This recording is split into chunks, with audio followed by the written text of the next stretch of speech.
मैंने इनको वॉच किया, लेकिन पिछली बार इन्होंने अपनी तरफ से एक बैरिकेडिंग लगा दिया कि कोई आएगा नहीं, तो हम दिल से तो उनके साथ थे लेकिन सामने नहीं आए, क्योंकि हम उनकी लड़ाई में इंसाफ चाहते हैं, ना कि अपना चेहरा चमकाना चाहते हैं।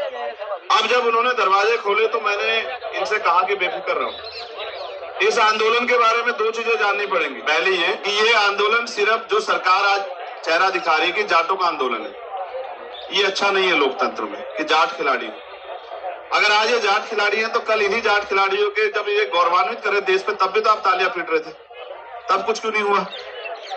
आज अगर वो अपनी मांग को लेके बैठे हैं तो आप उनको जाति के चश्मे से देख रहे हो, धर्म के चश्मे से देख रहे हो।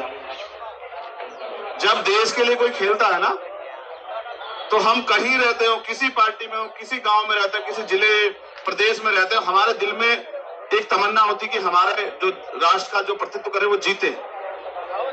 हमारे लिए कोई चश्मा नहीं होता उस समय। और भारत के जो आबादी है, जिनकी संख्या 140 करोड़ से ज्यादा है, चाहे वो हमारे ये इंटरनेशनल खिलाड़ी हो, चाहे और किसी खेल के जो साथी हो, मेरा आज भी मानना है कि जब इंडिया किसी के लिए खेलता है ना क्रिकेट में, तो हमें ये मतलब नहीं होता कि हमारा काम छूट रहा है, हमारा नुकसान हो रहा है, कुछ भी हो रहा है, लेकिन हम दिल और जान लगा के उम्मीद करते हैं कि हम जीत जाएं। इसके लिए भारत के नागरिकों को पैसा थोड़ा मिलता है, ये समर्थन दिल से आता है अपने देश के प्रति। देखो, मैं इनसे भी कहना चाहता हूं, पहले इनसे स्पेशली कहना, ये बहादुर लोग रोते नहीं है, तुम्हारी आंखों के आंसू हमें कमजोर कर रहे हैं, तुम मत रो, तुम आंसू मत बहाओ। तुम्हें क्या लगा था, एक बार कह के देखो कि लोग तुम्हारे लिए सड़कों पे आ जाए, तुम्हें एहसास भी नहीं होगा कि सब लोग सड़कों पे आ जाएंगे। लेकिन वो वीरांगनाएं जो देश के लिए लड़के आती हैं, एक खिलाड़ी का जीवन समझते हो आप लोग, ये हमारे आम जीवन जैसा नहीं है। पहली बात, इनका कोई व्यक्तिगत जीवन नहीं है, और जब आपको बहुत सारी चीजें खाने पीने का मन होता है, आराम करने का मन होता है, इन सबको त्यागना पड़ता है। एक दिन में थोड़ा ही बनता खिलाड़ी, उसके लिए उसके परिवार की, उसके क्षेत्र की, उसकी कड़ी मेहनत होती है, धूम तपस्या में तब क्या आता है वो, तब जाके खिलाड़ी बनता है। और आज उन खिलाड़ियों की आंखों में आंसू, ये तो अच्छा नहीं। इनको जीत जाना चाहिए था, लेकिन बुरा यह है कि ताकतवर लोगों को लगता है कि इनको जीतने नहीं देना है। और ये जीत की लड़ाई नहीं है, ये न्याय की लड़ाई। आप महसूस करो क्यों सुप्रीम कोर्ट जाना पड़ा, ये तो काम पुलिस का है ना। अगर किसी के खिलाफ भी कोई शिकायत आती तो पुलिस एफआईआर करेगी ना, अगर नहीं करेगी तो फिर कानून किस लिए। हम एक लोकतांत्रिक देश में रहते हैं, अनेक पार्टियां हैं, अनेक जाति हैं, अनेक धर्म हैं, लेकिन लोकतंत्र की खूबसूरती यह है कि आलोचना भी हो, विरोध भी हो, समर्थन भी हो और संघर्ष भी। जब वो अच्छा काम कर रहे थे, खिलाड़ियों ने उनका बढ़ चढ़ के समर्थन किया, कभी विरोध नहीं किया। आज जब वो गलत कर रहे हैं तो उनका विरोध हो रहा है। नैतिकता तो ये कहती है कि जिस व्यक्ति पे आरोप है उसको खुद पर से इस्तीफा देना चाहिए।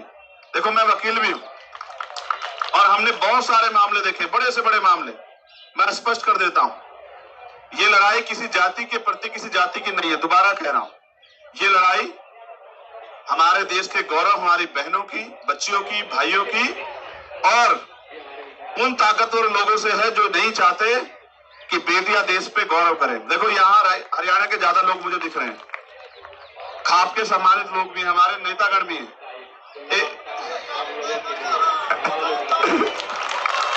एक दिन वही हरियाणा था जहां बेटियों को इतने अवसर नहीं थे। आज का हरियाणा है जहां बेटियों के नाम से हरियाणा की पहचान होती है। मैंने तो देखा, ओलंपिक में बेटियां मेडल लेके आई, सारे बेटे कमजोर पड़ गए, पढ़े या नहीं पढ़े।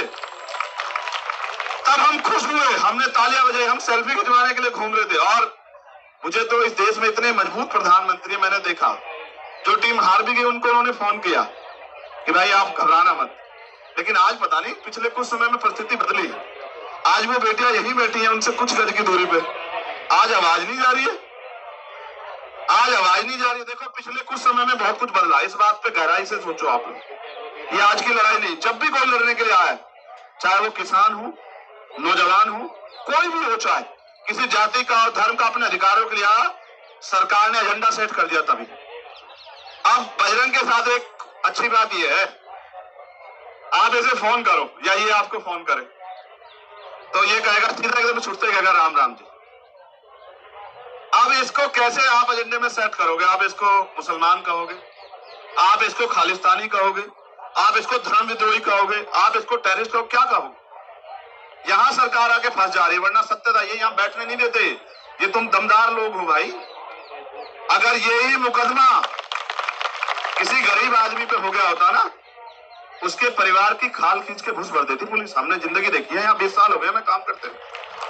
अगर न्याय सबके लिए समान होता, फिर एफआईआर के लिए कोर्ट नहीं जाना पड़ता। देखो, ये भी एक सत्य है, जब तक वो फेडरेशन के अध्यक्ष रहेंगे तब तक कुछ भी निष्पक्ष नहीं हो सकता। बिल्कुल, ये बिल्कुल सत्य बात है। जब तक वो फेडरेशन के अध्यक्ष है तब तक निष्पक्ष न्याय तो छोड़ दो, न्याय का मात्र होना नहीं, न्याय दिखना भी चाहिए। जब आप उस पद पे बैठे हो तो कहां से न्याय हो जाएगा? और जब आप उस पद की ताकत का दुरुपयोग कर रहे हो तो कहां से न्याय हो जाएगा? मैं तो ये समझ रहा था कि ब्रजभूषण जी अपने आप जो वो इस्तीफा दे देंगे कि भाई पहले निष्पक्ष जांच होने दो।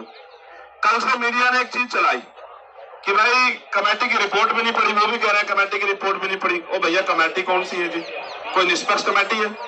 कोई जैसा उस कमेटी को लीड कर रहे हैं सरकार के लोग हैं, सरकार के नेता हैं, सरकार से जुड़े लोग हैं। मेरा तो ऐसा मानना है जिनका रोजगार सरकार से चल रहा है वो बेचारे क्या निष्पक्ष हो जाएंगे बताओ? अगर कमेटी बनानी है ना तो चीफ जस्टिस साहब बैठे तो हैं, उनके नेतृत्व में बनवा दो, पता लग जाएगा तुम्हें सारी चीज का कैसे जांच होती है।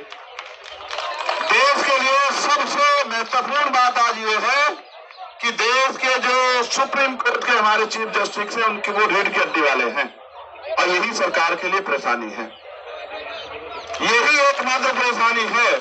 देखो, मैं तो यहाँ मीडिया के लोग बैठे हैं, एक हमारी बहन उधर खड़ी है प्रज्ञा। मैं तो ये कहना चाहता हूँ सुप्रीम कोर्ट के चीफ जस्टिस साहब से भी कि गरीब आदमी सुप्रीम कोर्ट नहीं पहुंच पाता, आपको उसको सरल बनाना चाहिए। 2-3 लाख रुपए नहीं है लोगों के पास कि लोग सुप्रीम कोर्ट आ जाए, जबकि वो न्याय का सबसे बड़ा मंदिर है। अगर कमेटी बनानी है, और ब्रजभूषण सिंह जी भी सुनेंगे मुझे, तो कमेटी बनवा दीजिए ना चीफ जस्टिस साहब के नेतृत्व में, हम भी मान लें। और हम तो क्या कह रहे हैं, हम तो निष्पक्ष जांच की बात कर रहे हैं ना। निष्पक्ष जांच तब होगी जब ब्रजभूषण जी इस्तीफा दे दें। आप मेरी एक बात को गलत साबित कर दो, डिनाई कर दो, अगर यही पोस्टों की एफआईआर किसी और पे हुई होती तो क्या वो आज बाहर घूम रहा होता? क्या बताओ, आप सब लोग बता दो। अच्छा देखो, अच्छा देखो, एक चीज और सुनो, पिछले कुछ समय से ट्रेंड बदला है। आरोपी के पक्ष में पंचायत होती है, आरोपी के पक्ष में डिबेट होती है, और हमारी सम्मानित मीडिया खड़ी है, ये उसको डिफाइन करने लग जाते हैं बार बार। देखो, भक्ति से काम नहीं चलेगा। भक्ति तो आसाराम जी की भी बहुत लोग करते थे नहीं करते हैं? बता दो, उदाहरण बता रहा हूं, एक मिनट सुन लो, उदाहरण बता रहा हूं आपको। जब तक उन पे कोर्ट का फैसला नहीं आया, जो लोग उनको आराध्य मानते थे उनको पूछते थे, मां पूछते थे नहीं पूछते। जब कोर्ट का फैसला आया तभी तो पता लगा ताकतवर है तो क्या अपराध नहीं कर सकता है? क्या धर्म का चोला उड़ ले तो अपराध नहीं कर सकता? कर सकता है। हरियाणा के लोग तो राम रहीम जी के गवाह हैं, बताओ। आप इस बात को नोट करो। देखो, पैरोल मिलती है, सब कुछ मिलती है, आम आदमी को दिला दो पैरोल। ये क्यों है? ये इसलिए है कि सत्ता पक्ष अपने हिसाब से एजेंडा सेट कर रहा है। देखो, मैंने 2 उदाहरण इसलिए दिए कि जब आसाराम जी पे अगर कोर्ट ने तय कर दिया और फिर कोर्ट ने सजा की, तो जब आसाराम जी और राम रहीम जी के निर्णय में हमें पता लग सकता है कि कोर्ट सही है, तो ब्रजभूषण जी का फैसला भी कोर्ट पर छोड़ दीजिए। आप क्यों डिफाइन करने लगे हैं? उनको गिरफ्तार तो होने दीजिए, ताकत कम तो होने दीजिए। जब वो सत्ता में बैठे हैं, ताकत में बैठे, कैसे न्याय हो जाएगा? ऐसे न्याय संभव नहीं। देखो, हमें गौरव करना चाहिए कि किस माहौल में हमारी बहनें और हमारे अंतर्राष्ट्रीय खिलाड़ी जिन्होंने देश का प्रतिनिधित्व किया, आज वो यहाँ हैं। परसों रात पता लगा साहब बिजली काट दी, पानी काट दिया है। गद्दे, चलो चिंता मत करो। देखो, मेरे साथ थोड़ा सा ना मैं नया काम अपना कर रहा हूँ। बजरंग, साक्षी बैठी है हमारी छोटी बहन, अगर ये काम ना होता तो मेरा गद्दा यहीं गिरवा देता मैं, ठीक है? मैं एक ऐसा आदमी ना, मैं अपनी बहनों के आंसू नहीं देख सकता। लखनऊ में रोई थी हमारी बहनें, मैं 4 दिन तक वहीं उनके साथ ही बैठा रहा, और सरकार को हमने झुका दिया। सरकार को फैसला लेना पड़ा कि नहीं, ये गलत। तुम्हारे आंसू देखते हैं ना तो कलेजा छलनी हो जाता। मेरी बहनों, आंसू मत बहाना, तुम्हारे एक एक आंसू पे लोगों का आखिरी कतरा बहा देंगे हम लोग। क्या बात करती हो? आंसू मत बहाओ। देखो, न्याय तब होगा जब वो फेडरेशन के अध्यक्ष पद को, अगर नैतिकता होती छोड़ देते, नैतिकता नहीं, वो कोशिश कर रहे हैं कि बच जाए। अगर अपराध करके बचना चाहोगे तो फिर कैसे चलेगा, कैसे संभव हो पाएगा।